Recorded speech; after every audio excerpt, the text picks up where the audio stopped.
So thank you. Okay, I can't wander. I wander around a lot when I talk, so I'm going to try to stay put. Thank you for the introduction, and thank you also for this fantastic image that Christian made of me in an astronaut suit wearing a Victorian wedding dress. That's awesome. Thank you for coming out, and I'm going to talk a little bit about myself and how I got started in this art science adventure. So how did I get here? This is a picture of my great-grandfather. He's the charming man in profile, sitting and looking at this portrait that he just drew of my great-grandmother.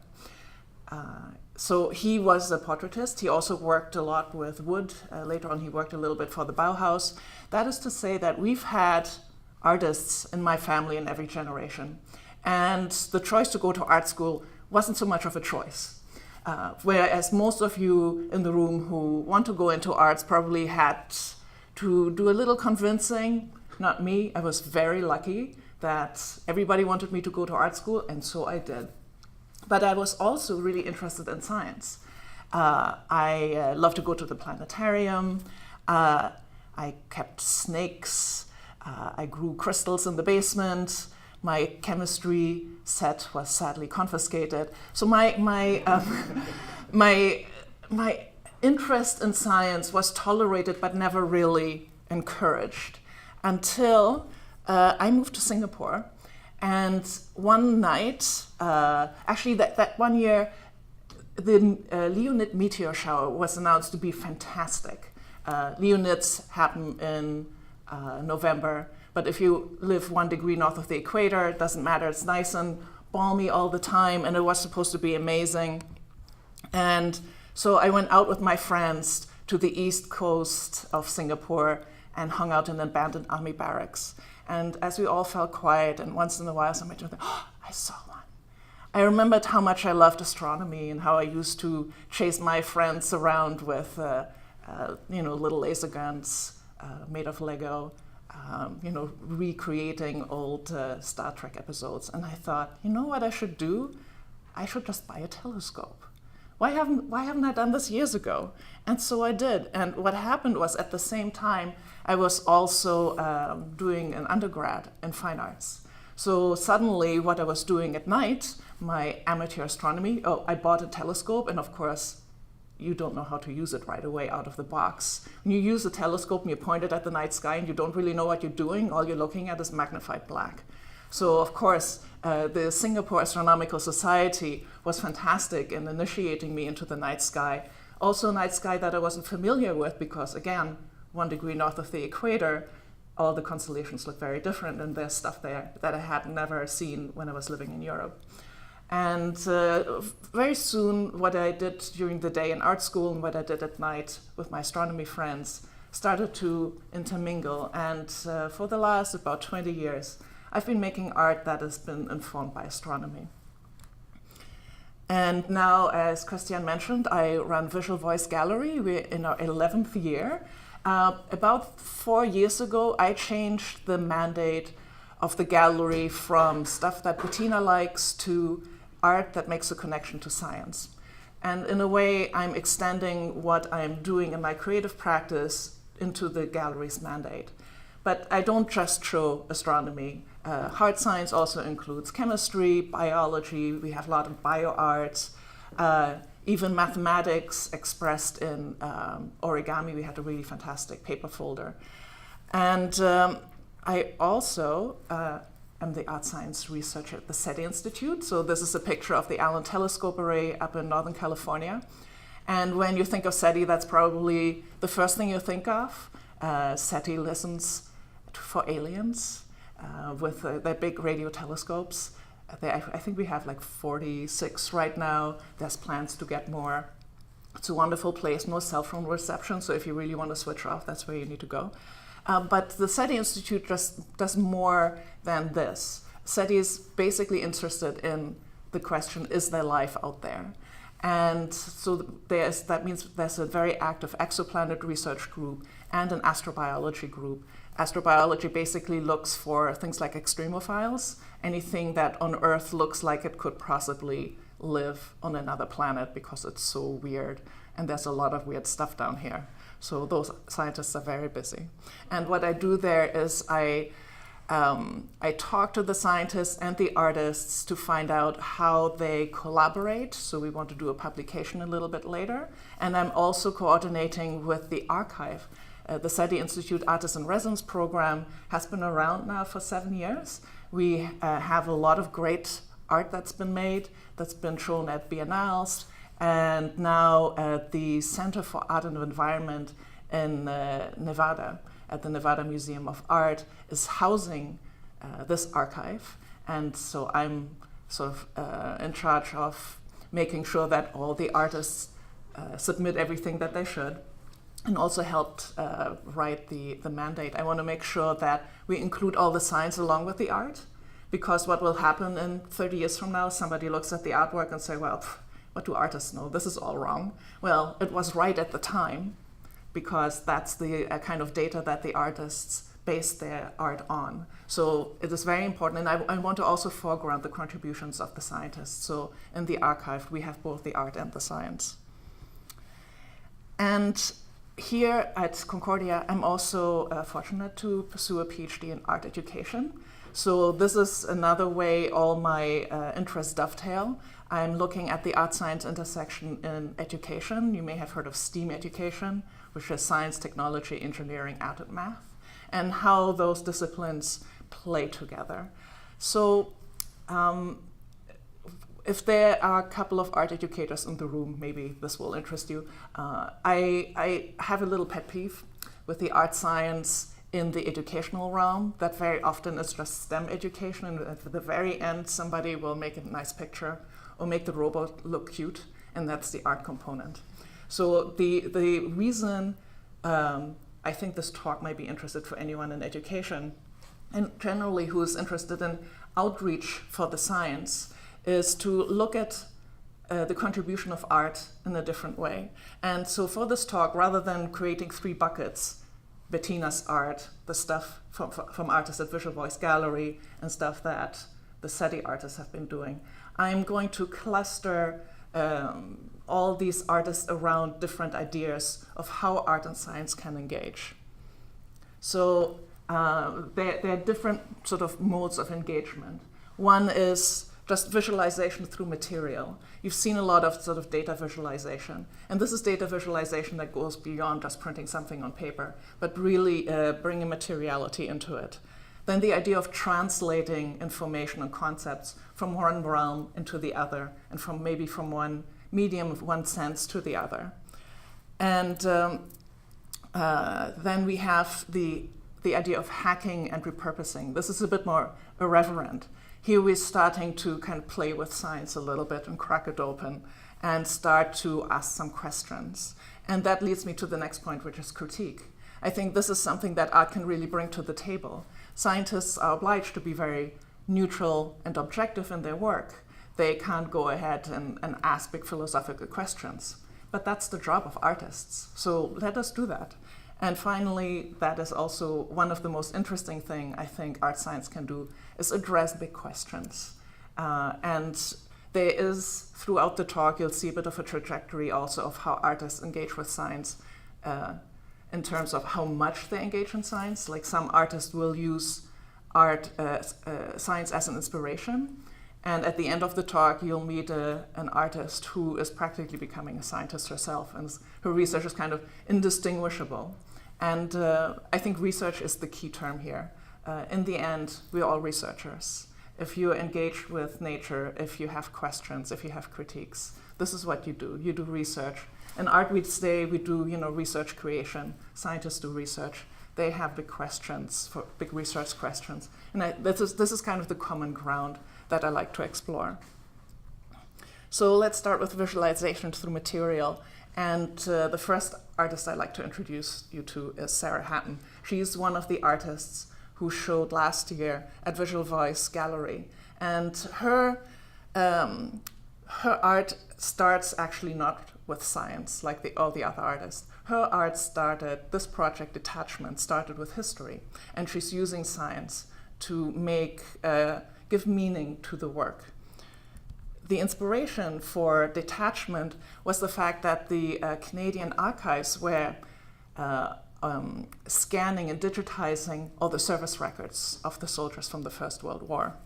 And as they were prying apart the papers and stick them in the scanner, they're left with all those brass tacks that attach the paper.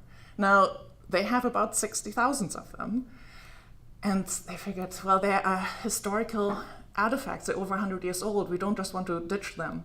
Should we melt them down and make coins? What do we do with these? And so they got in touch with Sarah Hatton and asked her if maybe she had an idea. And she looked at these tags and she noticed that many of them are engraved with a little star. And that gave her an idea. So what she did was she used the planetarium software to create star maps. And these are star maps of how the sky would have looked in France on the days of the big battles, like Vimy, Passchendaele, Somme, and Ypres. And there were two battles at Ypres, one in 1915 and one in 1917. And so she created star maps of what the sky would have looked like the day after the big fight was over, when everybody looked at the same sky.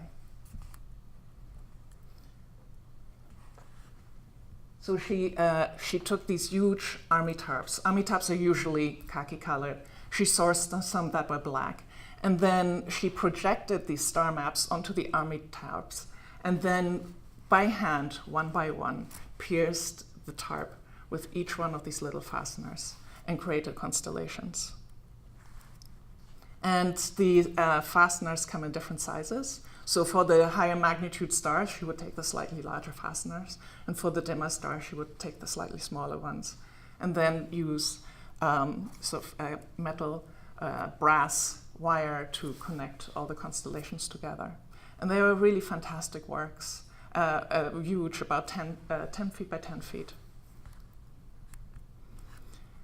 And it took her about 4 months to do this. And I find this work remarkable. It's this perfect balance between the meaning of the material. If she had taken any kind of brass tacks, it would have made it a nice map, but it wouldn't have been meaningful. And if she had taken any kind of night sky, it would have been pretty. But she took the night skies of the night just after the battle. For her, she says it's an artwork for peace. The stars are something that everybody looks up. Oh, I have a lovely quote actually from her artist statement. Hang on, let me just. She says this. I'm going to closer to the mic. This series is a tribute to peace, sacrifice, timelessness, and remembrance. Stars are a cross-cultural constant that people look to for direction, both spiritual and navigational. So she found a beautiful common ground. And this quote, "We are all made of star stuff," gets bandied around a lot. But here, these maps are really made of the soldiers who perished in the First World War. And it was lovely how this work created kind of a planetarium feel in the gallery. And there were a lot of people actually who talked about their own grandfathers and how damaged they were when they came back from the war. So it created a really nice dialogue once people realized what these maps represented. At first people just came and said, "Ooh, Orion, I know Orion." And so it was playful, you get sucked in with the aesthetics, but then it becomes something else. And I think the Vimy map is still up at the War Museum in Ottawa. And I think some of them are now also actually at the archives. A different kind of visualization with material is Scott Kildall. So he is one of the SETI artists. His term has just come to an end. And Scott was very interested in the work of Peter Jedicke, who is a scientist who looks at meteorites. Meteorites are really interesting for people who look for life out there because, you know, you may have heard of the Mars meteorite that landed on the South Pole.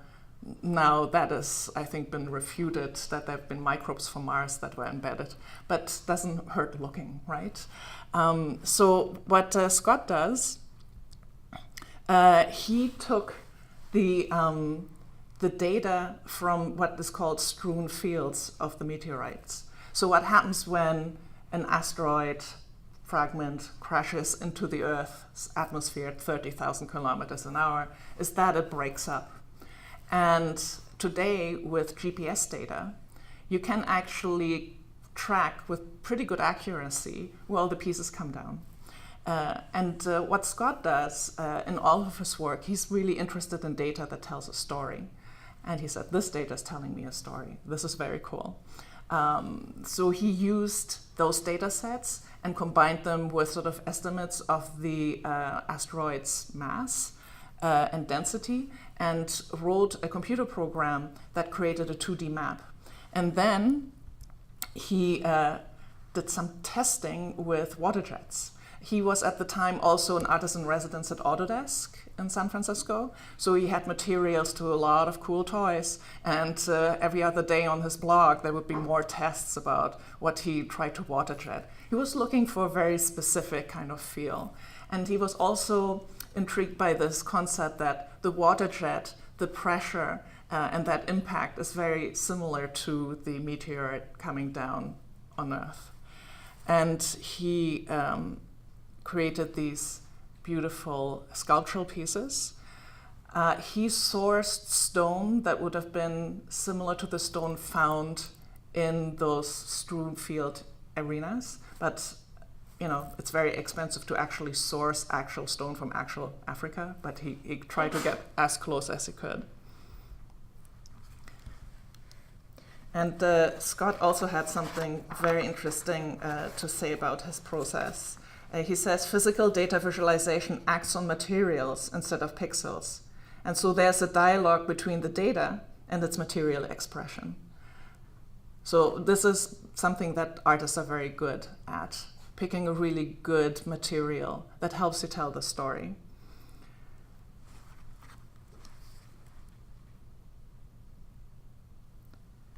So to translate and transpose, this is kind of a continuation of what Scott is doing. You're taking science and science concepts, and then you start kind of to play with them. And I love this little video. So we did at Visual Voice an art science video festival. Had all kinds of videos, short ones between, I think the longest one was like 10 minutes, the shortest one was just a couple of minutes. And they all dealt with science in some sort of way and translated it and played with it and explored it and made us showed us things that we normally wouldn't see. And as a bonus, I had collaborated with McGill. They have a thing that's called Cinema Out of the Box that they normally, during the summer months, you can see them in parks. They would throw up a tarp, and then they have a projector, and the projector is powered by a stationary bike. So you have to pedal if you want to see the movie, which is great because you can see movies everywhere. And in the winter months, it's a little cold to get people to sit in the snow and pedal in a stationary bike. So I asked Elena Thane, who runs Cinema Out of the Box, if I could borrow it for a little bit and put it at Visual Voice Gallery. And we did this in January, so people who had eaten too much during the Christmas holidays could and had New Year's resolution about how I'm going to see more art this year. 2 birds with 1 stone. It was very, very popular. So I'm going to show you one of the videos by a creative duo called Parachute. They're from France, and they did this lovely piece called The Beauty of Mathematics.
So I love that little piece. It is elegant, and it makes me wonder if scientists see the world this way. If they just look at my plants and start seeing mathematical equations running in the background. In a way, you can see this video both ways. You can start with the math and go like, and this is how it would look in real life. Or you could look at the sugar cube dissolving, and the chemist will go, I know what's going on there. So it's a lovely way to make transparent how the world works. Another artist who's really great at making transparent how the world works is Stephen Kawai, who has been showing at Visual Voice for a while. I think we've had 3 exhibitions together. And I'm going to specifically focus on his work called Equilibrium. So Stephen started his life as a molecular chemist. He was a scientist. He actually taught at Concordia for about 20 years. But he was always interested in art and was always making mobiles on the side.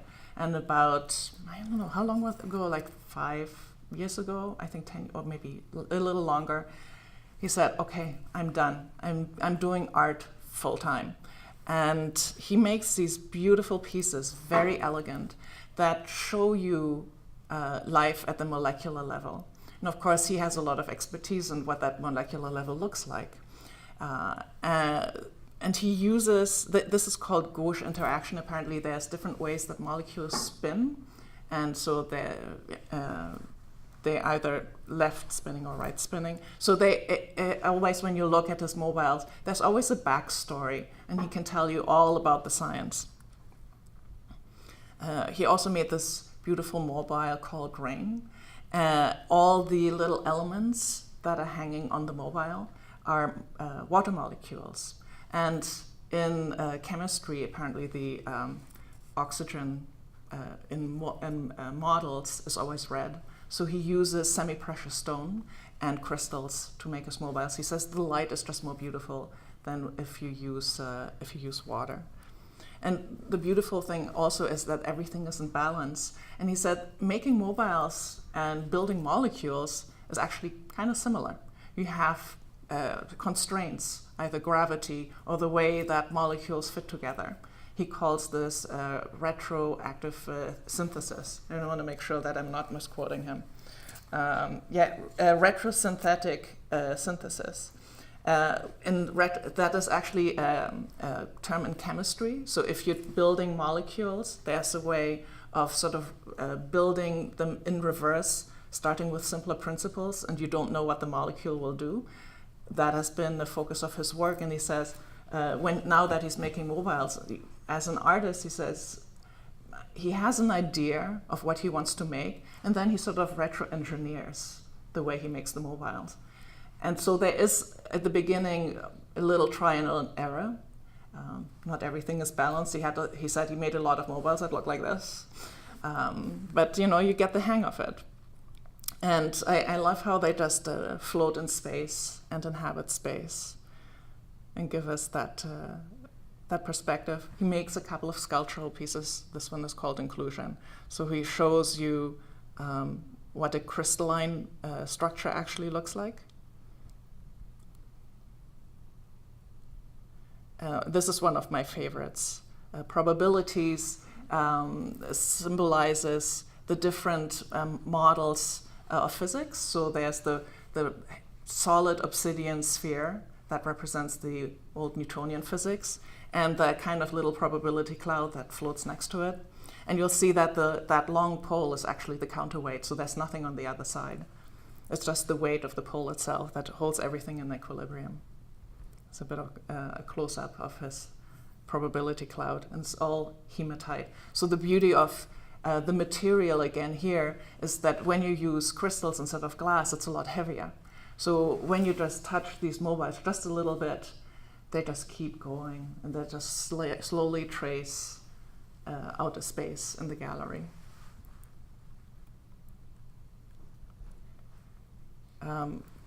Another wonderful example of transposition, and you see that a lot in art science, if you sort of translate one sense into another sense. And Andy Thomas, who was also in a film festival, did this by turning sound into animation. I probably have to click on it.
During the film festival, every time this played, I stopped emailing and I came out into the gallery space. It's just so lovely, and I can never stop watching it.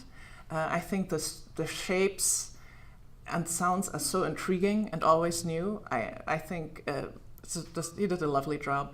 And if you go on Andy Thomas's website, he has a blog, and you'll see he's out in the jungle all the time. He's from Australia, and he's recording stuff, and he's also often relating the colors of the birds that he records with elements of his animation. So definitely worth watching. So I want to talk a little bit about being irreverent and crazy. And one irreverent and crazy person is the wonderful director of the SETI Artist in Residence program, Charles Lindsay. He's the one who got the Artist in Residence program off the ground. He just went straight up to Jill Tarter after an event and said, "Why don't you have an Artist in Residence program?" And she went like, "I don't know. You want to come up to the ATA and we'll talk?" And then he was our first Artist in Residence, and we never looked back. So Charlie does installation work. He works a lot also with materials and objects. He has a penchant for lurking on eBay and buying hardware. And he also likes to do field recordings. So you see him here doing a field recording of the wind tunnels, one of the big wind tunnels at the NASA Ames Research Center. And NASA Ames actually is like 5 minutes away from SETI. So, it's easy access. And the piece that I'm showing you today is called Field Station. And this is the installation, how it was presented at the MAS MoCA about a year and a half ago. The idea of the field station comes from Charlie's own work. Before he became a full-time artist, he was actually a geologist. So he would be on actual field stations in the Arctic. He also was a photographer, so he would travel a lot and have these sort of impromptu fields and studios outside. And also the kind of stations that you would find at the NASA Ames Research Center. So as you enter this weird and strange world of, I don't know, I think we're going into the future. There are installations, several of his pieces, and it looks like some sort of mad laboratory. I'm gonna just, I always like to let artists talk in their own voice. Hang on. So it is a response to the dawning of the Anthropocene and climate change, to mass extinctions and mass migrations, to the idea of human evolvings in conjunction with increasingly intelligent technology and leaving Earth. So close-ups reveal sort of these weird mashups between the organic and the technical. This piece is actually sort of captioned entrails. And you'll see, like on the left-hand side, he had crushed soda cans, gold-plated. He does these sort of kind of strange Dadaist pieces. And everything is open. You could just wander around. And I always wanted to touch something. I'm sure people must have while they were there. And you will find out objects like sort of an antique listening device. So this is again, like SETI, we're listening to, what's out there. And he has a great sense of humor. I like that, like back in 5 parsecs. Oh no, wait, parsnips. No, wait, pork chops. This is so him. And also poking fun at the fact that actually parsec is not a measurement of time, but of distance. And somebody should revoke Han Solo's driver's license, because the Millennium Falcon, that's all wrong, that quote, all wrong. But you don't have to be so serious all the time in art. He alludes to things like climate change.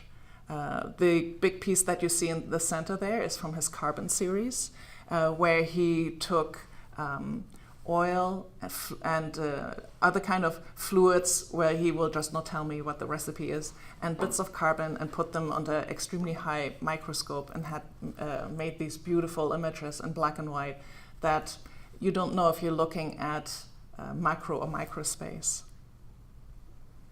And a lot of these cases are closed, so we have to imagine what's inside. And he gives us sneak peeks.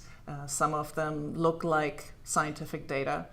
These are the climate change cases, where we remember what our weather used to be like. And I love this little piece tucked in the corner, a coral that looks like a brain, but maybe it's also thinking.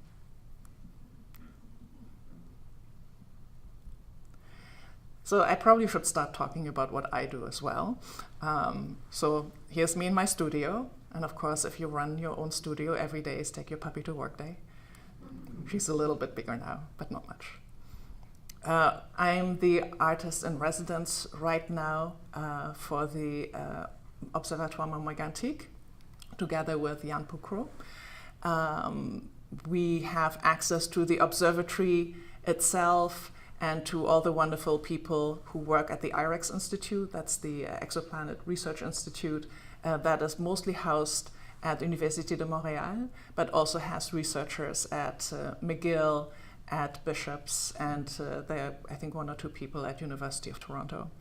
And the project that I proposed is Exoplanet Zoo. And I should mention, this is a really short residency. So I started last month, and we are exhibiting in September at the Centre d'Exposition at Université de Montréal for 3 months.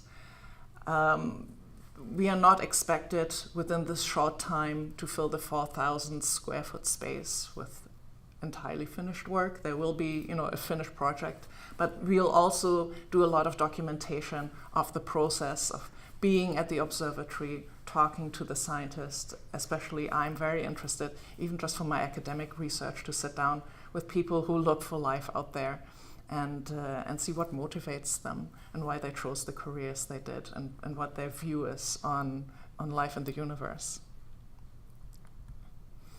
So the Exoplanet Zoo project came to me because when I looked at the website of Mont-Mégantic and what their research is all about, I found this interesting quote that says, while scientists can agree that it's practically impossible to define what an exoplanet is, there's no agreement of how to classify them. There's actually no good taxonomy right now for exoplanets. And what this graph shows is that at the moment, scientists think of exoplanets in terms of solar system planets. They are Jupiter-like or Neptune-like or Earth-like. And it's so typical. We're always looking at our own belly button. We're always putting ourselves, as the measuring stick for the rest of the universe. This is a graph that dates back from 2014. As you can see, we already found a ton of exoplanets. As of this week, roughly, it's over 3,700 planets out there. I was at an IREX conference just a couple of days ago, so the image is a little blurry because I just took a photo of the screen. But this is how right now we talk about exoplanets. They're hot Jupiters or super Earths. The irony is that we're finding all kinds of wonderful, intriguing planets out there, but it's actually very difficult to find planets just like us. The technology just isn't there yet. And the most kind of planet that we find actually are not available in the solar system. So it's very difficult to describe them. So I thought maybe I can help to find these, help these scientists to establish some sort of taxonomy, some sort of classification system for exoplanets. There's a gap in the research. Maybe I can address it as an artist. So the Exoplanet Zoo proposes to fuse a 3D model of a sphere with exoplanet data. And what I propose to do is to take the 3D model, turn it into like a 3D printable format, which is called an STL file, and then to crack that file open and get right at the code, get at all the numbers, and just plug exoplanet data in there, completely disrupt it, and then reprint it in 3D with a 3D printer. So you get actual objects that have that contain exoplanet data, and then we just see what that looks like and if we can classify that in some way. And I'm intrigued to see if some of these disrupted spheres may resemble, a virus or any kind of other geometric forms. Again, sort of having a visual parallel with life outside our own solar system, life outside Earth even. We haven't even found anything here. And this project was actually inspired by a studio project that I did here as part of my PhD last semester with Kathleen Vaughan. We were out looking at gentrification, and we're looking a lot at maps and buildings, and we did a lot of reading. One really interesting text is by Lucy Lippert, The Lure of the Local, and Lippert talks about how we co-construct cities. We live in them and they start to resemble us, but we also start to resemble them. There's this recursive relationship. And so that's why I got the idea to crack open, to build maybe a 3D model of a city block of Montreal. This is on Dorchester, and just do a bump, like a little 3D bump map, and open up the 3D file. And if you save a 3D file, normally you just get garbage. But if you open it up in an ASCII file, you get all the codes. As you see, they like loops and vertices. It's like, all right, I'm getting at all the good stuff. let's break something. And so I used the Lucy Lippert text, converted it into numbers, pretty easy, A is 1, B is 2, and dumped it in there. And then with doing so, disrupted the 3D model, and then I reprinted it with the 3D printer. And then I did an installation, so we were all showing our work at the Atwater Library. And I was grabbed an opportunity to show my work in one of the bookshelves that happened to be empty. I like this idea of what they call Wunderkammer, or the cabinet of curiosity, and to do this sort of Janus view of very new technology, but putting it in a very sort of Victorian context. And taxonomy is something that the Victorians were very big on. During the Age of Enlightenment, science was basically just classifying stuff. You go out there, you find a new species, where does it belong? And you created these hierarchies. And modern science works much more like a network or like a rhizome, and is less concerned with just classifying and more concerned with, how do things work.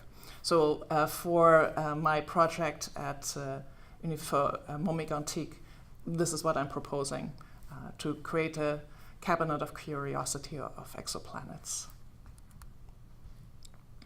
Another little piece that I've been working on, and that I'm still working on, is concerned with the moon.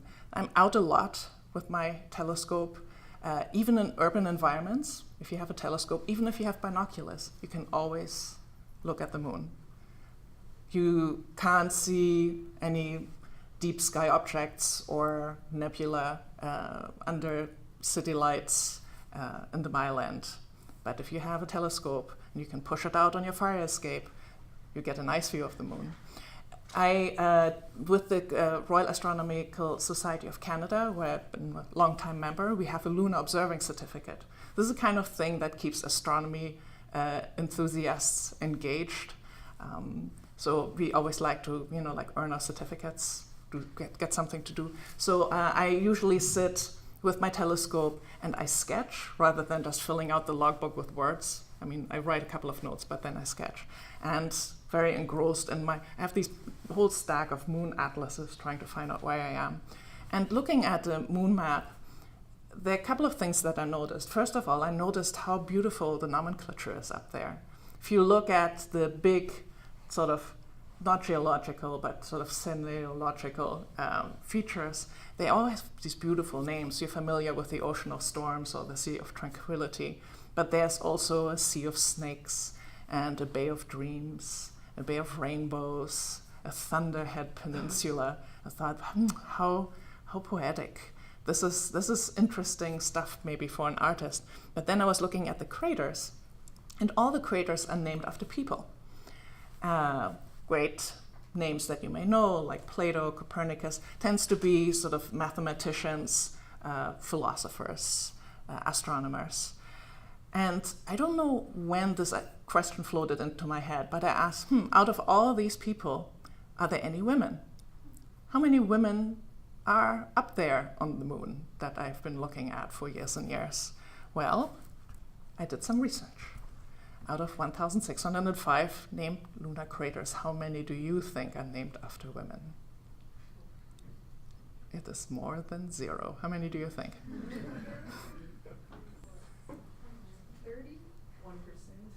1%? Okay, you're all getting very close. 29. Wow. Yes. And I've been all these NASA Twitter feeds. I think we have a 30th one. It's unconfirmed. I'm going to have to maybe work on this a little more. But it won't change the percentage much. 1.8% is very little. It's just very little. And I wonder why. But is it really such a surprise? Because we project our own ideas, our attitudes, our politics onto the moon, just the same way we do on Earth. If you look around your neighborhood, how many of your streets are named after women? Why would it be any different on the moon? So I can bitch about it. Or, because I'm an artist, I can make art about it. So this is how the Women with Impact project started. I decided just to draw all the moon craters named after women. And I wanted to create basically the sort of family album, a portraiture, if you want, of all these lovely moon craters. First of all, I needed to do a little research, find out where they are. Many of them are on the facing side of the moon, but it turns out about half of them are on the far side of the moon. And sadly, there's no Canada Council grant that will let me go there. So what's a girl to do? Websites. Fortunately, NASA and ESA have been amazing at sending probes around the moon and imaging it. And I put the website address up there if you're at all interested, curious. It's just a fun website to poke around. They have the Clementine missions, they have the LROC missions. You can click different filters, it'll give you gravitational maps, all kinds of stuff. And I knew all the coordinates on the moon of the craters that I'm interested in, so I could just hone in on them and then zoom in and zoom in once more, and voila, Tereshkova crater. Valentina Tereshkova, first woman in space. She also happens to be the only living woman with a moon crater named after her. Because normally you have to be dead for a minimum of 3 years to get anything named after you on the moon, in case you were planning. So then what I would do is just I would print it out and I would do the drawing. I use acrylic black for the shadows because there's no atmosphere on the moon and the shadows are unforgiving. They're just punchy black when you look at them through a telescope. There's no little misty, like air perspective like we used here on Earth. And voila, there's the family portrait. They were exhibited at the Foreman Gallery at Bishop's University. And you can see, and this is what was very interesting for me as well as an amateur astronomer, just to see the great variety also of craters. They're just not holes in the ground. They have terraced walls or central peaks, and actually a couple of close-ups. This is Resnick. And I love the sort of secondary impacts on the crater rim or Levitt that has this very curious, very smooth crater floor, and then half of it is completely jumbled. And it's got this like central peak that looks like it's cut in the center. So what's going on there? And when you're drawing at the eyepiece, I mean, these are drawn from different source materials, but when you're out there in nature looking through your telescope and you're drawing, you will remember these craters forever. They're tattooed in your brain. There's something about drawing that makes you understand what you're looking at so much more. With the Royal Astronomical Society, those guys, they're CCD cameras and they take pictures through the telescope. Of course, it's more accurate, but what are you learning? So I used to run moon sketching workshops with them. They all said, oh, but I'm no artist, I don't know how to do this. Like, look, it's cloudy, let's do this. And they all got better. And the evenings were just like so quiet, everybody would just be scratching with their pens. Actually, if you're interested in this, I'm doing, through Astronomers Without Borders, a live Facebook event where I'm giving like an online moon sketching workshop. So I should have probably put a slide with the dates. But look at Astronomers Without Borders website and I'm up there. So, Mitchell crater, that was really difficult to decide where the crater ends. It's just so weathered. And this crater, you can't see at all because it is not visible. This crater, A.I.R crater, actually lives below the surface of the moon. It was only detected with the GRAIL mission that measures variances in the gravitational field. So they all imagine concentric circles underneath. So I just decided to draw whatever is above. A.I.R is a provisional designation. It's not been approved yet by the International Astronomical Union, but everybody's crossing their fingers because I think she really deserves a crater, so I've included her. I have plans. I want to double down and make it 3.6%. I am currently working on a list of another 29 or maybe 30 women who should have craters on the moon. And I'm working on a petition for the International Astronomical Union to get them to do this. So fortunately, I know a guy who can help me at SETI, Mark Showalter. When we talked about this project last summer, he's the lead scientist on the New Horizons probe who's just imaged Pluto. The beautiful heart shape that you seen on Pluto, he gets to name all this. And he just went through the whole process with the IAU to get stuff named. So he goes, if you need a hand, so I think my chances are decent. But this is a really long-term project. There's a lot of bureaucracy. So this is not something where I have it like an event horizon. It'll just take the time it takes. These are some of the ideas I have.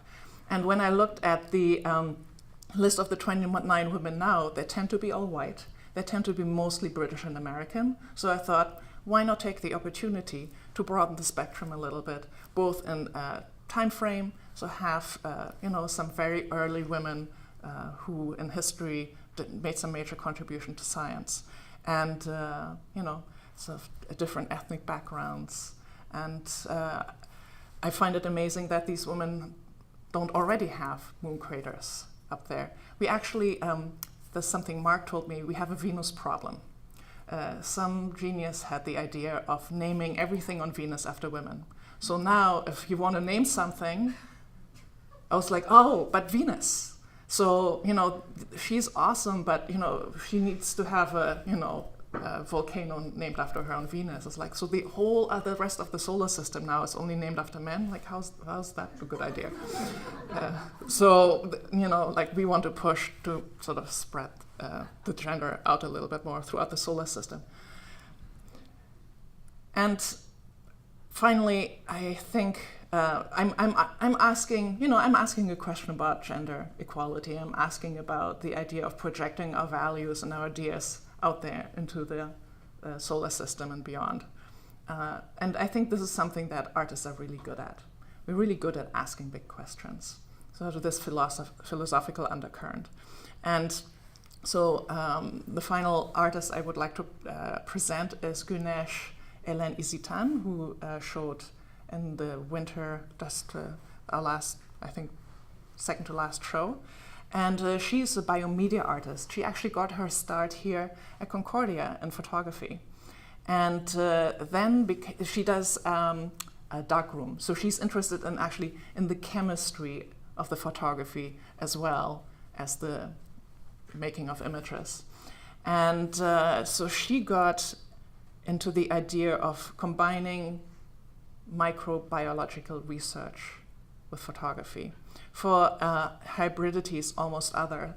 She took photographs, portraits of people, sort of through sort of a veil. So she just wanted to give an impression of the face. And then she took the actual slide of that portrait, and before she did that, she took like a Q-tip, and she would actually scrape your face, just on the outside, all over your face, put that with the slide in a Petri dish with growth medium, and so the microbes from your face would grow on the picture of your face. So you get a double portrait. And what was interesting is that she selected people with lots of different backgrounds. So lots, of course, some of her friends here in Montreal, but she also has a friend who comes from South Africa. Because they're not vaccinated the same way we are here, she had a completely different microbiome. She really started to recognize the different colonies that grow, and kind of really got sucked into this whole idea of microbiology. The pieces that we printed up were about this size. And what is so lovely about them is she makes an artistic choice about when to stop the microbes growing. She wants to obscure the face but not totally lose it. And when we showed it at the gallery, people would come in and say, "Oh, these are just lovely, abstract, colorful. What are these?" And then suddenly, this is the one where it was most visible. And they said, "Oh, there's a face." And it's like, oh, wait, they're all faces. They're all portraits. So why is Güneş doing this? She is asking this question: where do our human bodies end? She says our bodies don't end at our skin. We are a co-production, an amalgam of microbes who live in and on us. I think I recently just saw an article that stated about 40% non-human microbes. And so it's a really interesting question. Right now, what she's working on is this: if we take all the microbes out of our bodies, are we still human? She says if we do that, what we're left with is just Homo sapiens. We need those microbes, those foreign organisms, to make us into the people who we are. When you want a grape, do you want the grape? Or is some sort of anaerobic gut microbe the one who wants the grape? Who knows? What makes us human is the question. So when we showed it, we also showed the little petri dishes with the original portraits in them. Yeah, and I just love the way how her question sort of connects also with the SETI questions, and everybody's questions. Even SETI, I find, by looking for aliens, I think we're really looking for ourselves. The question, "Are we alone?" implies the we. It's really about us always. And I think this is the lesson that we can take away if we are interested in art-science collaborations. It's, look at the shared research questions. Look at the sort of these kind of different ways of engagements, the critiques, the transpositions, the hackings that are possible. And don't just go, here's a nice science project, hello artist, go make it look pretty. None of the collaborations that we've seen tonight have that approach. There's always much more content. The artists bring a lot to the table in terms of ideas, critiques, and also profound understanding of the science. Gunesh actually right now is in Buffalo working in the biolab, learning how to splice genomes. And she has, I think, just discovered a new kind of growth medium that she needs for the anaerobic microbes that she wants to grow. She's gone full-on scientist at this point. Her work is indistinguishable, whether it's art or science, like who's to say? She'd probably get a research paper out of it. So I want to leave you with another video. And I also want to leave you with this idea. In this room, I know we've sent out a lot of invitations to different groups of people, all my scientist friends and all my artist friends and all my educators friends. So we have a really interesting mixed group in the room. So before you leave, why don't you ask each other questions about what it is you're working on, about your research and the big questions that move you through life. And I wonder if a lot of these questions are really the same. So as a treat, I want to take you into outer space on the Cassini mission.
Thank you very much.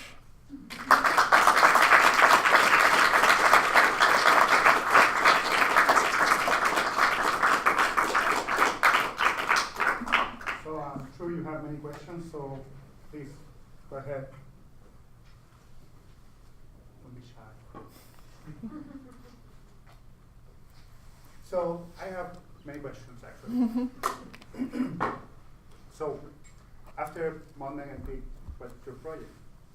After Mont-Mégantic, I'm very intrigued by the idea of exoplanets. So I think I feel like I'm just getting to know the whole exoplanet field and how it links to astrobiology. I think a lot of parallels can be made with what we do at SETI and what is happening at Mont-Mégantic.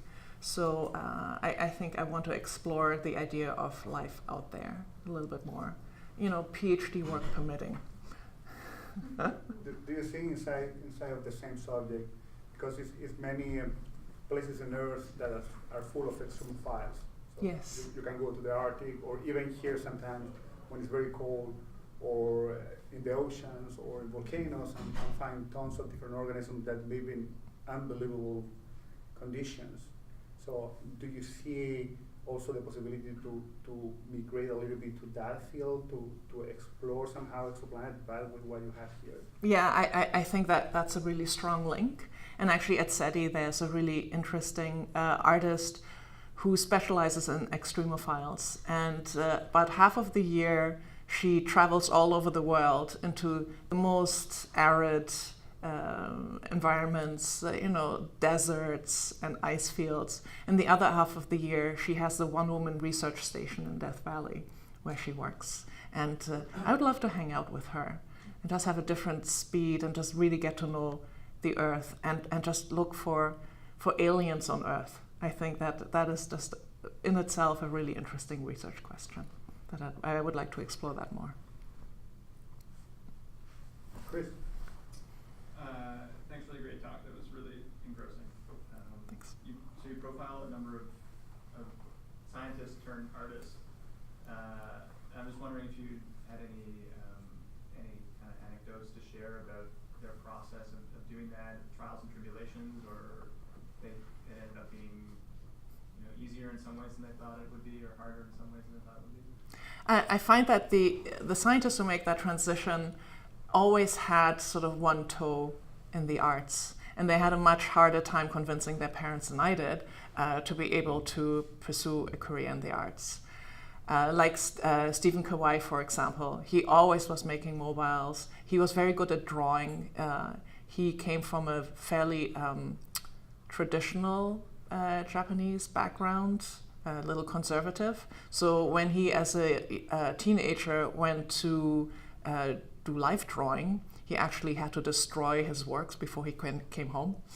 But once he made the transition into the fine arts, I think what you're missing there, unless you're doing an MFA, is some of the theory and maybe some of the kind of informal peer review and sort of links to other artists. But by now, Stephen has a really solid group of artist friends. And I know at least one artist scientist who I've worked with who started his life as a dentist and then decided to dye his hair blue and do an MFA. And now he's in an excellent position because him and his wife, they're both dentists. They actually will travel around Canada where dentists are needed for a couple of months, do dentistry, earn a ton of money, and then work on his art. So, there's not one formula. There's lots of different ways, very individualistic depending on your trajectory through life. But in a way that's also very encouraging that really, all options are open to you. Yes, please. When it comes to neuroscience, for example, we have tons of data visualization tools nowadays. And I keep wondering myself, what would be the difference between something that is art and something that is neuroscientific data visualization? Okay, that's an excellent question. And I think that's one of the questions that we bump against a lot. when the whole art science field first got going, most of the work produced was some sort of variant of data visualization or imaging. There's lots of beautiful pictures through microscopes, or paintings of nebula, or graphs and charts that look really awesome.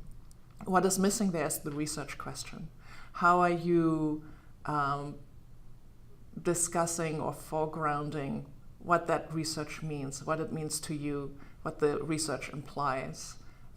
Is there some sort of critique? What is your spin on it? Like your personal spin, rather than just throwing the facts. What scientists are very good at is, objectively presenting facts, reproducible facts that somebody else can take on the other end of the earth and do again. That's kind of how science works, base principle. But in the arts, what you're creating is something unique that only you could do because it comes from your subjective perspective. So what are you thinking about? And how are you communicating that? So when I'm looking at whatever it is you're making, besides all the data, what else am I getting? And I think that's how it distinguishes, where you can make that distinction between art. And I don't think it's like a binary. I think it's more like a gradient.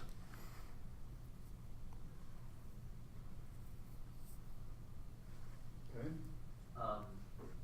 I think, like for in the art world, like in the public's eye at least, it seems that this, other than Elias, like there seems to be not like a major name who works with art and science, which also states that this idea of science integrating scientific ideas into art never been a mainstream thing in the art discourse, and obviously not to the public eye. I'm just wondering, like, does that frustrate you, or what could be the reason behind that? Like, is it because like there's still a huge detachment between the public and science, or? I don't think it's the public. I think it's educational institutions who put knowledge into different knowledge silos. So, there's one way of knowing and understanding the world and describing it in the sciences, and a different way in the arts. And they're seen as polar opposites. There's a very binary way of describing what happens in science. You're objective, you do reproducible results, you use convergent thinking, you remove yourself from your research. And everything that is said, you do the inverse of that, and that's art. So how could they possibly ever intermingle? But I think they do. I think in all the ways that are described in the research itself, through experimentation, through research questions, through, when I talk, every researcher in the arts and in the sciences that I talk to, they all got started on their path through a really profound love for nature.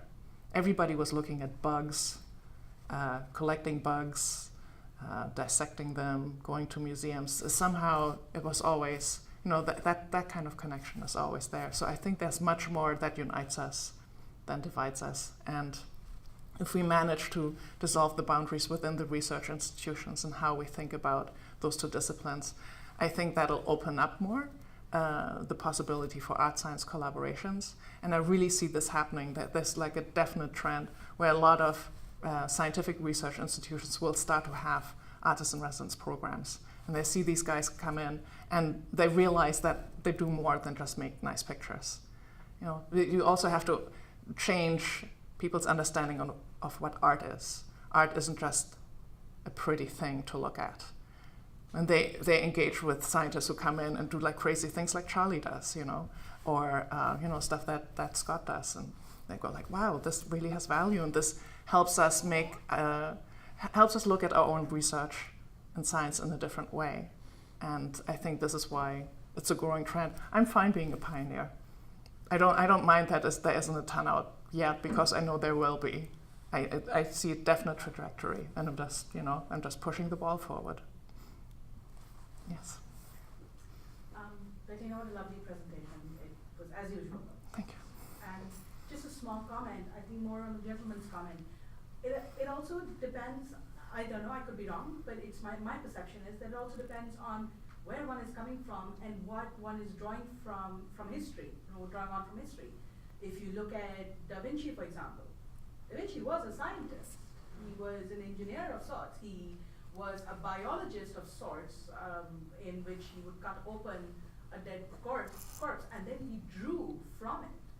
And I think it's more a question of, yes, you are definitely a pioneer in today's terms, but if we look back in history, there have been examples of people who've learned through scientific observation and analysis, and maybe it's something we need to go back in history, in art and science, and see where we have missed those links that probably do exist. Yeah, actually there's a fantastic art science journal out there, and it's called Leonardo. And it's called Leonardo for that reason that you described.